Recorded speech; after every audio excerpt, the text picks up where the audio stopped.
អ្នកស្រុកមេមុតក្រូចឆ្មាលោកក៏ដឹងថាខ្ញុំសែនកំសត់ស្រុកដំបាយប្រែមុខមាត់ថ្មីសំរងទេសភាពខៀវខ្ចីអមវិថីនេះ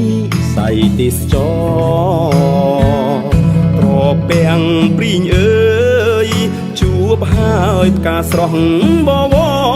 រល្បីអូនជាកូនស្រីល្អ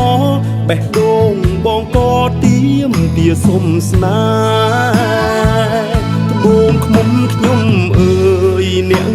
នេះហើយផ្ដល់មុខមាត់ថ្មីវាសនាជួបស្រីអូនអ្នកស្រុកពុញញាក្រែកត្រពាំងខ្លងអ